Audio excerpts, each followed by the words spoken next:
आज जो समीक्षा बैठक हुआ है, इस पर क्या कहिएगा सर? देखिए, उच्च जातियों के विकास के लिए इस राज्य के मुख्यमंत्री माननीय नीतीश कुमार जी ने आयोग का गठन किया है और आयोग कम समय में मात्र 6-7 महीने में 7 प्रमंडल 9 प्रमंडल में जाकर समीक्षा बैठक किया है। और समीक्षा बैठक में 3 पाली में हम सब करते थे। उसमें पहली पाली में हम लोग वरीय पदाधिकारियों से राय लेते थे कि सवर्ण समाज खासकर उच्च जातियों के विकास के लिए क्या सोच है आपकी, क्या क्या करना चाहिए। और फिर दूसरी पारी में हम लोग जो उस इलाके के बुद्धिजीवी हैं, अन्य समाज के लोग हैं, पॉलिटिकल पार्टी के लोग हैं, सबों को बुलाते थे। उसमें कोई पॉलिटिकल पार्टी किसी को रोक नहीं था, कोई भी आकर अपनी बात सुझाव दे सकता था। और थर्ड सिटिंग में हम लोग प्रेस वाले से बात करते थे। तो आज हम लोग बैठे हैं 9 प्रमंडल में भ्रमण के बाद, घूमने के बाद, बैठक के बाद आज समीक्षात्मक बैठक किया कि 9 प्रमंडल में क्या बातें उभर कर आई, उसकी चर्चा हम सब आज प्रेस से करना चाहते थे। उसमें 2-3-4-5 बातें आई है कि EWS बड़ा भावनात्मक ये निर्णय था माननीय प्रधानमंत्री नरेंद्र मोदी जी का कि उच्च जातियों में भी गरीब लोग हैं। उच्च जातियों में जैसे 7 जातियाँ उच्च जातियों में आती है।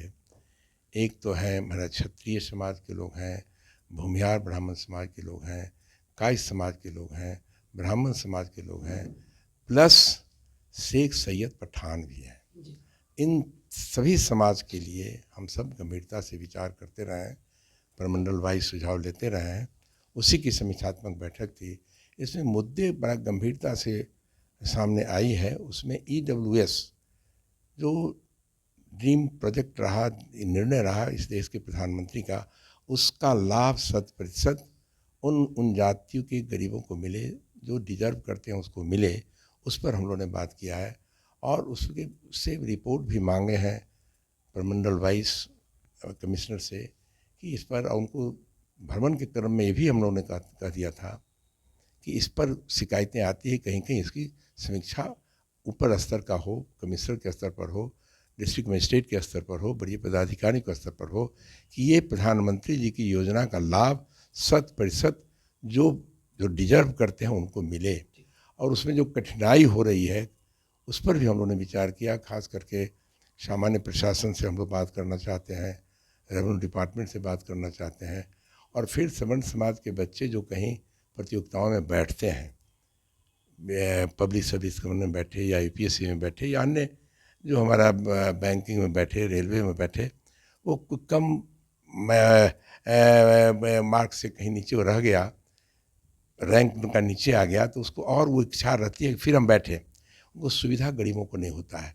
ये भी हम लोगों का प्रस्ताव है, माननीय मुख्यमंत्री तक पहुँचाए भी हैं, आज निर्णय भी हुआ है कि जिला वाइज हम लोग उन बच्चों के लिए छात्रावास की व्यवस्था सरकार को करने का आग्रह करेंगे।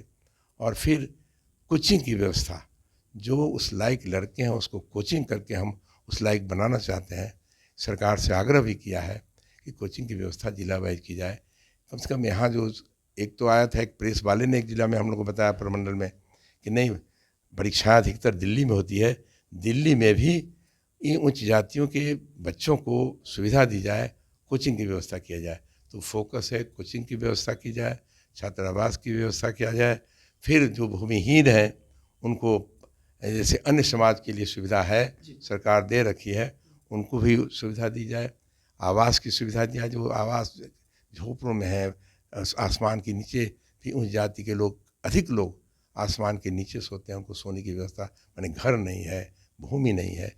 इस पर गहराई से आज विचार किया है और उस पर हम लोगों ने प्रयास करेंगे कि इन सब मुद्दों पर पुनः एक बार मुख्यमंत्री से बात करें और फिर वो सामान्य प्रशासन और रेवेन्यू डिपार्टमेंट से गहराई से बात करें। ये भी बात आज आप हुई लोग है। 9 प्रमंडल का भ्रमण किए, EWS की गरीबों की स्थिति पर क्या कहिएगा?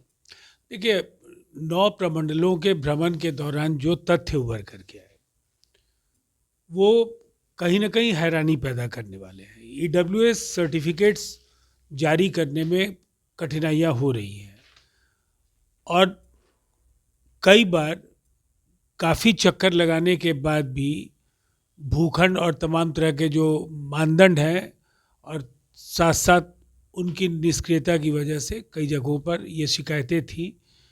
आयोग की ओर से सभी प्रमंडलीय मुख्यालयों में बैठक के दौरान उपस्थित अधिकारियों को स्पष्ट निर्देश दिया गया है कि वो जितने लोगों को जारी किए गए ईडब्ल्यूएस सर्टिफिकेट, जितने लोगों के रद्द किए गए, उन सब के संबंध में वो डेटा संधारित करके भेजें।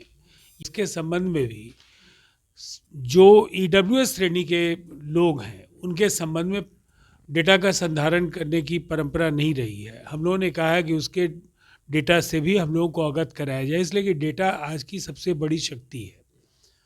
और अब आवासीय विद्यालय छात्रवृत्ति और साथ साथ बासगीत के पर्चा को लेकर के भी हम लोगों ने राज्य सरकार को अपनी अनुशंसाएं समर्पित की है और बहुत जल्द सामान्य प्रशासन विभाग और राजस्व विभाग से बातचीत भी होगी कि जो जिन बिंदुओं पर निर्णय लिए जाने से लोगों का जीवन आसान हो वो अवश्य किया जाना चाहिए। इसलिए कि ये मुख्यमंत्री नीतीश कुमार जी की दूरदर्शिता और जो दृढ़ इच्छा शक्ति है कि समाज के सभी वर्गों का समावेशी विकास संपन्न हो, और इसी दिशा में 2011 में सवर्ण आयोग बना और आज इस आयोग का नाम उच्च जातियों के विकास के लिए राज्य आयोग है। लेकिन राजीव रंजन जी, एक बड़ा गंभीर सवाल है, आप संवैधानिक पद पर बैठे हुए ईडब्ल्यूएस को खत्म करने की बात हो रही है। पॉलिटिकल सवाल हो सकता है, लेकिन आप संवैधानिक पद क्या अपील करेंगे जो लोग कहते हैं कि ईडब्ल्यूएस को खत्म किया जाए? देखिए, प्रधानमंत्री जी की इच्छा शक्ति हम सब जानते हैं। लोकतंत्र में मांगे उठती हैं, लेकिन फैसले केंद्र सरकार लेती है बहुत सोच समझ करके। गैर बराबरी चाहे जहाँ भी हो, उसको खत्म किया जाना संविधान का मूल लक्ष्य है और उस दिशा में संवैधानिक मूल्यों की रक्षा के लिए प्रधानमंत्री जी की प्रतिबद्धता जगजाहिर है।